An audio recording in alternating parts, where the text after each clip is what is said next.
ಪಿತನ ಸುತನ ಮತ್ತು ಪವಿತ್ರಾತ್ಮರ ನಾಮದಲ್ಲಿ ಆಮೆನ್.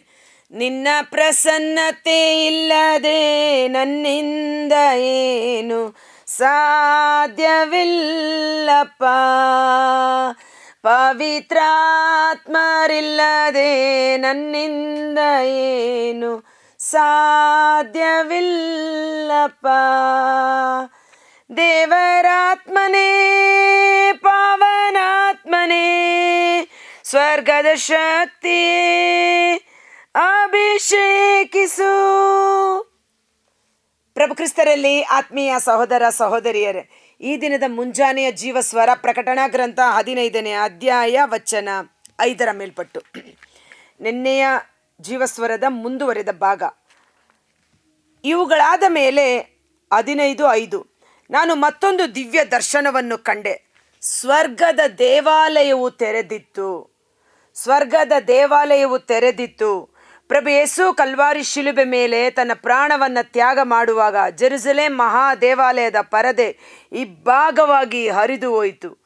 ದೇವರಿಗೂ ಮನುಷ್ಯನಿಗೂ ಮಧ್ಯದಲ್ಲಿದ್ದಂಥ ಪರದೆ, ದೇವರನ್ನು ಜನರು ಮುಖಾಮುಖಿಯಾಗಿ ನೋಡಲು ಸಾಧ್ಯವಾಗದಂತೆ, ಪರಿಶುದ್ಧ ಗರ್ಭಗುಡಿಯೊಳಗೆ ಪ್ರವೇಶಿಸಲು ಸಾಧ್ಯವಾಗದಂತೆ ಇದ್ದಂಥ ತೆರೆ ಯೇಸುವಿನ ಶಿಲುಬೆ ಮರಣದ ಮೂಲಕ ತೆರೆಯಲಾಯಿತು. ಅದನ್ನೇ ಸಂತ ಪೌಲರು ಇಬ್ರಿಯ 10:19 ಹೇಳುತ್ತಾರೆ, ಪ್ರಭು ಯೇಸು ತಮ್ಮ ದೇಹವೆಂಬ ಶರೀರವನ್ನು ಜಜ್ಜುವುದರ ಮೂಲಕ, ತೆರೆಯನ್ನು ಹರಿಯುವುದರ ಮೂಲಕ ಸ್ವರ್ಗೀಯ ಬಾಗಿಲು ನಮಗೆ ತೆರೆಯಲ್ಪಟ್ಟಿದೆ ಎಂಬುದಾಗಿ. ಆಮೇನ್. ಆ ವಾಕ್ಯ ಓದೋಣ. ಇಬ್ರಿಯರಿಗೆ ಬರೆದ ಪತ್ರ, ಯೇಸುವೆ ಸ್ತೋತ್ರ, ಹಾಲೆಲುಯ. ಇಬ್ರಿಯರಿಗೆ ಬರೆದ ಪತ್ರ 10ನೇ ಅಧ್ಯಾಯ ವಚನ 19. ಆ ಮಾರ್ಗ ಸಜೀವ ಮಾರ್ಗ, ಆ ಮಾರ್ಗ ಯೇಸುವಿನ ಮಾರ್ಗ. ಇಬ್ರಿಯರಿಗೆ ಬರೆದ ಪತ್ರ 10ನೇ ಅಧ್ಯಾಯ ವಚನ 19. ದೇವರ ಸಾನ್ನಿಧ್ಯವನ್ನು ಸೇರೋಣ, ದೇವರ ಪ್ರಸನ್ನತೆಯಲ್ಲಿ ಒಟ್ಟಾಗಿ ಸೇರಿ ಬರೋಣ. ಹೀಗಿರುವಲ್ಲಿ ಪ್ರಿಯ ಸಹೋದರರೇ, ಯೇಸು ಸ್ವಾಮಿ ತಮ್ಮ ದೇಹವೆಂಬ ತೆರೆಯ ಮೂಲಕ ನಮಗೆ ಹೊಸದಾದ ಸಜೀವ ಮಾರ್ಗವನ್ನು ತೆರೆದಿಟ್ಟಿದ್ದಾರೆ. ಯೇಸುವಿನ ಮಾರ್ಗ ಜೀವದ ಮಾರ್ಗ. ಆ ಮಾರ್ಗದಲ್ಲಿ ಮರಣವೆಂಬುದಿಲ್ಲ. ಆಮೇನ್. ತಮ್ಮ ಶರೀರವೆಂಬ ತೆರೆಯ ಮೂಲಕ, ಶರೀರವನ್ನು ಯಜ್ಞ ಬಲಿಯಾಗಿ ಅರ್ಪಿಸುವುದರ ಮೂಲಕ ದೇವರಿಗೂ ಮನುಷ್ಯನಿಗೂ ಅಡ್ಡವಾಗಿದ್ದ ಪಾಪದ ಗೋಡೆಯ ರೂಪದಲ್ಲಿದ್ದ ತೆರೆ ಸೀಳಿ ನಮಗೆ ಸಂಧಾನವನ್ನು ಏರ್ಪಡಿಸಿದ್ದಾರೆ. ಆದ ಕಾರಣ ಇಲ್ಲಿ ತೆರೆಯಲ್ಪಟ್ಟ ದೇವರ ಬಾಗಿಲನ್ನು ನಾವು ನೋಡುತ್ತೇವೆ. ಯಾಕಂದರೆ ಅದಕ್ಕೂ ಹಿಂದೆ ನಾವು ನೋಡಿದ್ದೀವಿ ಮೋಶೆಯ ಗೀತೆ, ಯಜ್ಞದ ಕುರಿಮರಿಯ ಗೀತೆ. ನೆನ್ನೆದು ನೀವು ಕೇಳಿಸ್ಕೊಂಡ್ರೆ ಇದು ಕಂಟಿನ್ಯೂಷನ್ ಅರ್ಥ ಆಗುತ್ತೆ.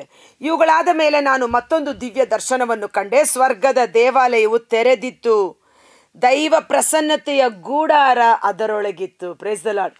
ದೇವರ ಪ್ರಸನ್ನತೆ ತುಂಬಿದ ಗೂಡಾರ. ಆ ಮಂಜೂಷ ದೇವರ ಗೂಡಾರವನ್ನು ಇಸ್ರಾಯೇಲರು ಎಲ್ಲೆಲ್ಲಿ ಹೋಗುತ್ತಿದ್ದರೋ ಅವರು ಹೊತ್ತುಕೊಂಡು ಹೋಗುತ್ತಿದ್ದರು.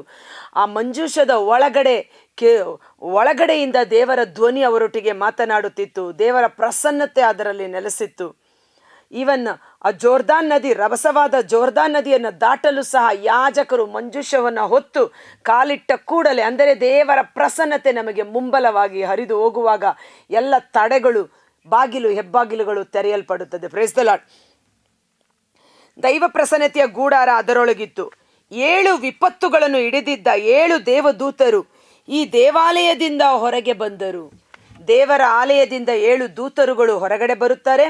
ಅವರ ಕೈಯಲ್ಲಿ 7 ಪಾತ್ರೆಗಳು. 7 ಅಂದರೆ ಒಂದು ಸಂಪೂರ್ಣ, 7 ವಾರಗಳು, 7 ದೀಪಸ್ತಂಭ, 7 ನಕ್ಷತ್ರಗಳು, 7ನೆಯ ದಿನ ವಿಶ್ರಾಂತಿಯ ದಿನ, ಒಂದು ಪರಿಪೂರ್ಣತೆಯನ್ನು ಸೂಚಿಸುವಂಥದ್ದು. ಸೊ ದೇವರ ಕೋಪಾಗ್ನಿ ಅಂತಿಮವಾಗುವ ರೀತಿಯಲ್ಲಿ 7 ದೇವದೂತರುಗಳು 7 ಪಾತ್ರೆಗಳನ್ನು ಹಿಡಿದುಕೊಂಡು ಹೊರಗೆ ಬಂದರು. ಅವರು ಶುಭ್ರವಾದ ಮತ್ತು ಹೊಳೆಯುವ ಉಡುಪುಗಳನ್ನು ತೊಟ್ಟಿದ್ದರು. ಎದೆಗಳಿಗೆ ಚಿನ್ನದ ಪಟ್ಟಿಗಳನ್ನು ಕಟ್ಟಿಕೊಂಡು ಇದ್ದರು.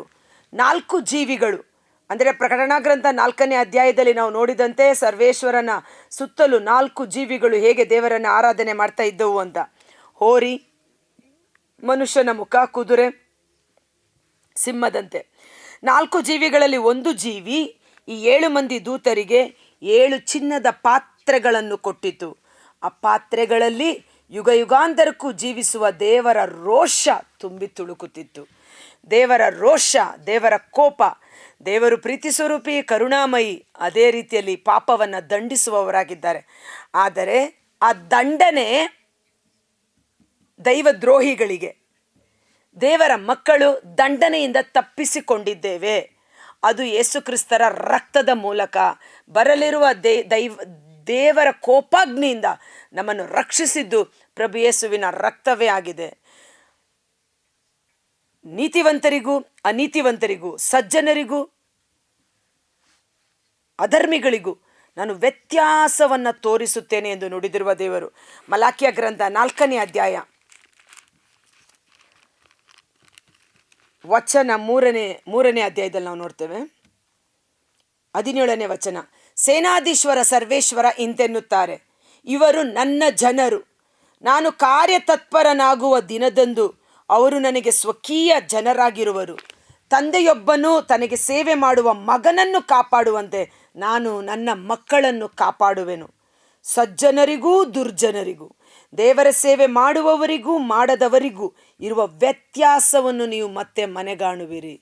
ಆ ದೇವರ ದಿನ ತನ್ನ ಅಂತಿಮ ವಿಪತ್ತುಗಳು, ತನ್ನ ರೋಷಾಗ್ನಿಯನ್ನು ಲೋಕದ ಮೇಲೆ ಸುರಿಸುವ ದಿನ, ಭಯಂಕರವಾದ ದಿನ.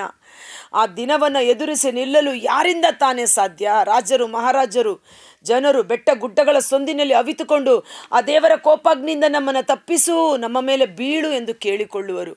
ಆ ಕೋಪಾಗ್ನಿಯಿಂದ ತಪ್ಪಿಸಿಕೊಳ್ಳಲು ಸಾಧ್ಯವೇ ಇಲ್ಲ. ಅದೇ ಮಲಾಕಿ 4 ವಚನ 1ರಲ್ಲಿ, ಇಗೋ ಆ ದಿನ ಬರುತ್ತಿದೆ, ಒಲೆಯಂತೆ ಉರಿಯುತ್ತಿದೆ, ಎಲ್ಲ ಅಹಂಕಾರಿಗಳು ದುಷ್ಕರ್ಮಿಗಳು ಒಣ ಹುಲ್ಲಿನಂತೆ ಆಗಿ ಹೋಗಿದ್ದಾರೆ, ಬರಲಿರುವ ದಿನದಂದು ಸುಟ್ಟು ಭಸ್ಮವಾಗುತ್ತಾರೆ. ಹೀಗೆ ಹೇಳ್ತಾ ಹೇಳ್ತಾನೆ, ಆದರೆ ನನ್ನ ನಾಮದಲ್ಲಿ ಭಯಭಕ್ತಿ ಇರುವ ನಿಮಗಾದರೂ, ನನ್ನ ನಾಮ ಸರ್ವೇಶ್ವರನ ನಾಮ, ಯೇಸುವಿನ ನಾಮ. ಯೇಸುವಿನ ನಾಮ ನಮಗೆ ಬಲವಾದ ಗೋಪುರ, ಅದರೊಳಗೆ ಓಡಿ ಹೋಗಿ ಸೇರಿಕೊಳ್ಳುವವರು ಸುರಕ್ಷಿತರಾಗಿರುವರು. ಯೇಸುವಿನ ನಾಮವನ್ನು ಕೂಗಿ ಕರೆಯುವ ಪ್ರತಿಯೊಬ್ಬನು ಜೀವೋದ್ಧಾರವನ್ನು, ರಕ್ಷಣೆಯನ್ನು ಹೊಂದಿಕೊಳ್ಳುವನು. ನನ್ನ ನಾಮದಲ್ಲಿ ಭಯಭಕ್ತಿಯುಳ್ಳ ನಿಮಗಾದರೂ ಜೀವೋದ್ಧಾರಕ ರಕ್ಷಕನೆಂಬ ಸೂರ್ಯನು ಉದಯಿಸಿ ಸುಕ್ಷೇಮವನ್ನೀಯುವ ಕಿರಣಗಳನ್ನು ಬೀರುವನು. ನಾನು ಕಾರ್ಯತತ್ಪರನಾಗುವ ದಿನದಂದು ದುಷ್ಟರನ್ನು ತುಳಿದು ಬಿಡುವಿರಿ, ಅವರು ನಿಮ್ಮ ಕಾಲ ಅಡಿಯಲ್ಲಿ ನಾಶವಾಗುವರು. ಸೊ ಮೋಶೆಗೆ ಸಹ ದೇವರು ಹೇಳ್ತಾರೆ, ಮೋಶೆ ಹೇಳ್ತಾನೆ, ನಾನು ಹೋಗಿ ಫರೋಹನ ಬಳಿ ಮಾತನಾಡುವಾಗ, ಅಥವಾ ಇಸ್ರಾಯೇಲ್ ಜನರು ಯಾರು ನಿನ್ನ ದೇವರು ಎಂದು ಹೇಳುವಾಗ ನಾನು ಏನು ಹೇಳಲಿ ಅನ್ನುವಾಗ, ವಿಮೋಚನ ಕಾಂಡ 34:6ರಲ್ಲಿ ಸರ್ವೇಶ್ವರ ಸ್ವಾಮಿ ಹೇಳುತ್ತಾರೆ, ನಾನು ಸರ್ವೇಶ್ವರ ಕರುಣಾಮಯಿ, ಪ್ರೀತಿ ಸ್ವರೂಪಿ, ಸಕಲ ಅಪರಾಧಗಳನ್ನು ಕ್ಷಮಿಸುವ ದೇವರು, ನಂಬಿಗಸ್ತನಾದ ದೇವರು, ತಟ್ಟನೆ ಕೋಪಗೊಳ್ಳದವನು, ಸಾವಿರಾರು ತಲೆಮಾರುಗಳವರೆಗೆ ಆಶೀರ್ವದಿಸುವನು. ಆದರೂ ಪಾಪ ಮಾಡಿದವರನ್ನು 3-4 ತಲೆಮಾರುಗಳವರೆಗೆ ನಾನು ದಂಡಿಸುವೆನು ಎಂಬುದಾಗಿ. ಸೊ ಆ ಒಂದು ದಂಡನೆಯಿಂದ, ದೇವರ ಕೋಪಾಗ್ನಿಯಿಂದ ತಪ್ಪಿಸಿಕೊಳ್ಳುವುದಕ್ಕಾಗಿ ರಕ್ಷಣೆ ಅಂದರೇನು? ನಾಶನದಿಂದ ಬಿಡುಗಡೆ. ಸಂಹಾರಕ ದೂತ ಈಜಿಪ್ಟಿನ ಎಲ್ಲ ಮಕ್ಕಳನ್ನು ಕೊಂದು ಹಾಕುವ ಸಮಯದಲ್ಲಿ ಇಸ್ರಾಯೇಲರ ಮನೆಯ ಬಾಗಿಲನ್ನು ಮುಟ್ಟಲು ಸಾಧ್ಯವಾಗಲಿಲ್ಲ. ಮನೆಯ ಒಳಗಡೆ ನಾಶನದ ದೂತ ಹೋಗಲಿಲ್ಲ, ಮರಣದ ದೂತ. ಕಾರಣ, ಅವರು ರಕ್ಷಿಸಲ್ಪಟ್ಟಿದ್ದು ಸ್ವಂತ ಶಕ್ತಿ ಬಲದಿಂದಲ್ಲ, ಬಲಿಯ ಕುರಿಮರಿಯ ರಕ್ತ ಮನೆಯ ಬಾಗಿಲಿಗೆ ಹಚ್ಚಲ್ಪಟ್ಟದ್ದರಿಂದ. ಸೊ ದೇವರ ಮಕ್ಕಳಿಗೆ ನೀತಿಯ ಸೂರ್ಯನು ಉದಯಿಸುವನು, ಜೀವೋದ್ಧಾರ ರಕ್ಷಣೆ ಎಂಬ ಕಿರಣಗಳಿಂದ ನಮ್ಮನ್ನು ಸ್ವಸ್ಥಪಡಿಸುವನು, ಸುಕ್ಷೇಮವನ್ನುಂಟು ಮಾಡುವನು. ಆ ಪಾತ್ರೆಗಳಲ್ಲಿ ಯುಗಯುಗಾಂತರಕ್ಕೂ ಜೀವಿಸುವ ದೇವರ ರೋಷ ತುಂಬಿ ತುಳುಕುತ್ತಿತ್ತು. ದೇವರ ದೈವದ್ರೋಹಿಗಳ ಮೇಲೆ ದೇವರ ಕೋಪಾಗ್ನಿ, ಯೇಸುವನ್ನು ನಂಬಿದವರ ಮೇಲೆ ದೇವರ ಕರುಣೆ. ಓಕೆನಾ? ಸೊ ಇದೆಲ್ಲ ಸಂಭವಿಸುವಾಗ ನಾವು ದೇವರಲ್ಲಿ ಇನ್ನೂ ವಿಶ್ವಾಸವಿಟ್ಟು ಸ್ಥಿರಚಿತ್ತದಿಂದ ಜೀವಿಸೋಣ. ದೇವರ ಸಾನ್ನಿಧ್ಯದ ತೇಜಸ್ಸು ಮತ್ತು ಪ್ರಭಾವಗಳು ದೇವಾಲಯವನ್ನು ಧೂಮದಿಂದ ತುಂಬಿದವು. ಇದರಿಂದಾಗಿ ಆ 7 ದೇವದೂತರು ತಂದ 7 ವಿಪತ್ತುಗಳು ಮುಗಿಯುವ ತನಕ ಆ ದೇವಾಲಯವನ್ನು ಪ್ರವೇಶಿಸಲು ಯಾರಿಂದಲೂ ಸಾಧ್ಯವಾಗಲಿಲ್ಲ. ಯಾವಾಗ ದೇವರ ಆಲಯದ ಬಾಗಿಲು ತೆರೆದಿತ್ತು, ದೇವರ ದರ್ಶನದ ಗೂಡಾರ ಸಮೀಪದಲ್ಲಿತ್ತು, ದೇವರ ಪ್ರಸನ್ನತೆಯಲ್ಲಿ ಇರುವಾಗ ಯಾರೂ ಅದನ್ನು ಪ್ರವೇಶಿಸಲು ಸಾಧ್ಯವಿಲ್ಲ. 10,000 ಸೂರ್ಯನಿಗಿಂತ ಹೊಳಪಾದ ಕಣ್ಣುಗಳು ಆತನ ಸನ್ನಿಧಾನದಲ್ಲಿ ನಿಲ್ಲಲು ಯಾರು ತಾನೇ ಯೋಗ್ಯರು? ಯಾರು ಆ ಆಲಯದೊಳಗಡೆ ಹೋಗಿ ಸೇವೆ ಮಾಡಲು ಸಾಧ್ಯವಾಗಲಿಲ್ಲ. ಈ ವಾಕ್ಯವನ್ನು ಓದುವಾಗ ಇದಕ್ಕೆ ಸಂಬಂಧಪಟ್ಟಂತೆ 2 ಪೂರ್ವಕಾಲ ಇತಿಹಾಸ ಸೆಕೆಂಡ್ ಕ್ರಾನಿಕಲ್ಸ್ ಚಾಪ್ಟರ್ 5 5ನೇ ಅಧ್ಯಾಯ ವಚನ 11ರ ಮೇಲ್ಪಟ್ಟು ನಾವು ನೋಡುತ್ತೇವೆ. ದೇವರ ಪ್ರಸನ್ನತೆ ಅಂದರೇನು? ದೇವರ ಮಹಿಮೆ ಈ ಶರೀರವೆಂಬ ಆಲಯದಲ್ಲಿ ತುಂಬಿಸಲ್ಪಡಬೇಕು. ಅದಕ್ಕಾಗಿಯೇ ನಮ್ಮೊಡನೆ ವಾಸ ಮಾಡುವ ಪರಿಶುದ್ಧಾತ್ಮರನ್ನು ಕೊಟ್ಟಿರುವುದು. ಕೂಡಿ ಬಂದಿದ್ದ ಯಾಜಕರು ವರ್ಗ ವ್ಯತ್ಯಾಸವಿಲ್ಲದೆ ಎಲ್ಲರೂ ತಮ್ಮನ್ನು ಶುದ್ಧಪಡಿಸಿಕೊಂಡಿದ್ದರು. ನಾರುಮಡಿಗಳನ್ನು ಧರಿಸಿಕೊಂಡು ತಾಳ, ಸ್ವರಮಂಡಲ, ಕಿನ್ನರಿ ಇವುಗಳನ್ನು ಹಿಡಿದುಕೊಂಡು ಲೇವಿಯ ಗಾಯಕರಾದ ಆಸಾಫ್, ಹೇಮಾನ್, ಯದೂತೂನರು ಹಾಗೂ ಇವರ ಮಕ್ಕಳು ಸಹೋದರರು ತುತ್ತೂರಿಗಳನ್ನು ಊದುತ್ತಾ 120 ಮಂದಿ ಯಾಜಕರು ಬಲಿಪೀಠದ ಪೂರ್ವ ದಿಕ್ಕಿನಲ್ಲಿ ನಿಂತುಕೊಂಡರು. ಜೆರುಸಲೇಮ್ ಮಹಾ ದೇವಾಲಯವನ್ನು ಸೊಲೊಮೋನ ಅರಸನು ಕಟ್ಟಿಸಿ ಅದನ್ನು ದೇವರಿಗಾಗಿ ಪ್ರತಿಷ್ಠಾಪನೆ ಮಾಡುವ ಸಮಯದಲ್ಲಿ 120 ಮಂದಿ ಯಾಜಕರು ತಮ್ಮನ್ನೇ ತಾವು ಶುದ್ಧೀಕರಿಸಿಕೊಂಡು ಶುಭ್ರವಾದ ವಸ್ತ್ರಗಳನ್ನು ಧರಿಸಿಕೊಂಡು ಸಕಲ ವಿಧವಾದ ವಾದ್ಯ ಗೋಷ್ಠಿಗಳೊಂದಿಗೆ ದೇವರನ್ನು ಸ್ತುತಿಸಿ ಮಹಿಮೆಪಡಿಸಿ ಆರಾಧಿಸಲು ಸಿದ್ಧರಾಗಿದ್ದರು. ಇಲ್ಲಿ 120 ಮಂದಿ. ಓಕೆ, ಇದೇ 120ನ ಎಲ್ಲೋ ನಾವು ಕೇಳಿಸ್ಕೋತೀವಿ. ಎಲ್ಲಿ ಹೇಳಿ? ಎಸ್, ಪಂಚಾಶತಮ ಅಭಿಷೇಕದ ದಿನ ಸ್ವರ್ಗದಿಂದ ಪವಿತ್ರಾತ್ಮರ ಅಗ್ನಿ ಇಳಿದು ಬಂದಾಗ 120 ಮಂದಿ ಭಕ್ತ ವಿಶ್ವಾಸಿಗಳು ಸೇರಿದ್ದರು ಎಂದು ನಾವು ನೋಡುತ್ತೇವೆ. ಈಗ ಎರಡಕ್ಕೂ ವ್ಯತ್ಯಾಸವನ್ನು ನೋಡೋಣ. ಹಳೆಯ ಒಡಂಬಡಿಕೆಯಲ್ಲಿ 2 ಪೂರ್ವಕಾಲ ಇತಿಹಾಸ 5ನೇ ಅಧ್ಯಾಯ ಮತ್ತು ಅದೇ ಘಟನೆ ಸಮಯ ಇಲ್ಲ, ನೀವು ಓದಿ 1 ಅರಸರುಗಳ ಗ್ರಂಥದಲ್ಲಿ ಸಹ ನಾವು ಇದನ್ನು ನೋಡ್ತೇವೆ.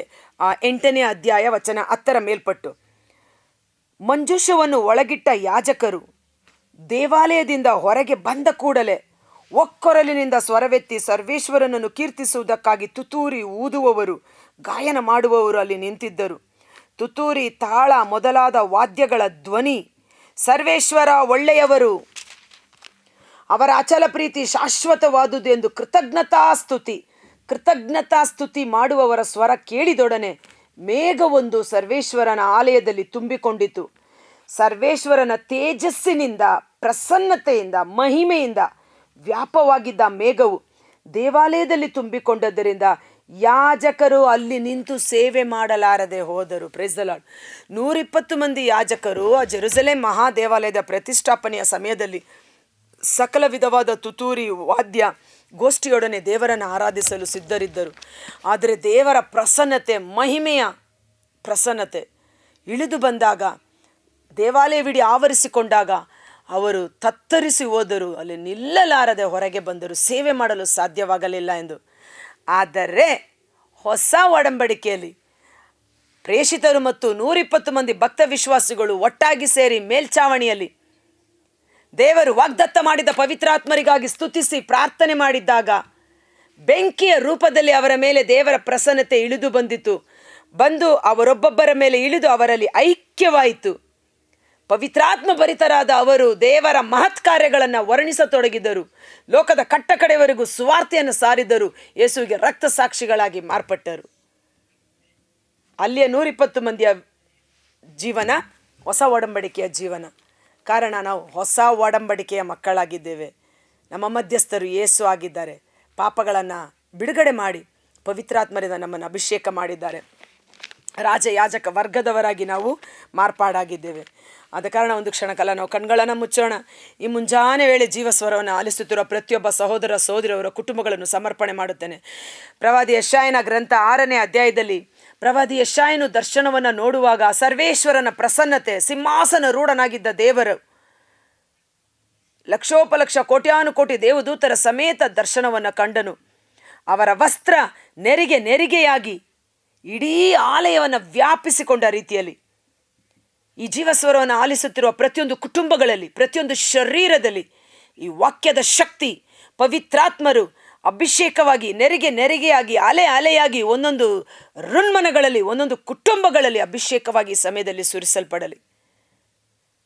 ಅದುವರೆಗೂ ನಾನು ಪಾಪಿ ಎಂದು ಹುಲುಬುತ್ತಿದ್ದ ಪ್ರವಾದಿ ಯೆಶಾಯನನ್ನು ಬೆಂಕಿಯ ಕೆಂಡ, ಆ ತೇಜಸ್ವಿಯೊಬ್ಬ ಬೆಂಕಿಯ ಕೆಂಡ ಅಗ್ನಿಯಿಂದ ಅವನ ತುಟಿಗಳನ್ನು ತಾಕಿಸಿದಾಗ ಅವನ ದೋಷ ನೀಗಿ, ಇಗೋ ನಾನು ಸಿದ್ಧ, ನನ್ನನ್ನು ಕಳುಹಿಸಿ ಎಂದು ದೇವರ ಸೇವೆಗಾಗಿ ತನ್ನ ಜೀವನವನ್ನು ಪ್ರತಿಷ್ಠಾಪಿಸಿದ ರೀತಿಯಲ್ಲಿ 120 ಮಂದಿಯ ಮೇಲೆ ಇಳಿದು ಬಂದ ಅದೇ ಪವಿತ್ರ ಅಗ್ನಿ, ಪರಲೋಕದ ಅಗ್ನಿ, ಸ್ವರ್ಗದ ಅಗ್ನಿ ನಮ್ಮೊಬ್ಬೊಬ್ಬರಲ್ಲಿ ಅಭಿಷೇಕವಾಗಿ ಸುರಿಸಲ್ಪಡಲಿ.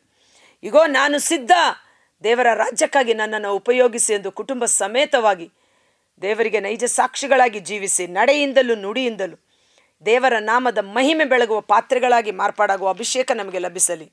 ಯೇಸುವಿನ ಅದ್ಭುತಕರವಾದ ನಾಮದಲ್ಲಿ ಪ್ರಾರ್ಥಿಸಿ ಬೇಡಿ ಹೊಂದಿಕೊಳ್ಳುತ್ತೇವೆ. ಆಮೇನ್. God bless you. ಈ ವಿಡಿಯೋ ಲಿಂಕನ್ನು ಶೇರ್ ಮಾಡಿ ಅದರ ಆಶೀರ್ವಾದವನ್ನು ಹೊಂದಿಕೊಳ್ಳಿರಿ. Thank you.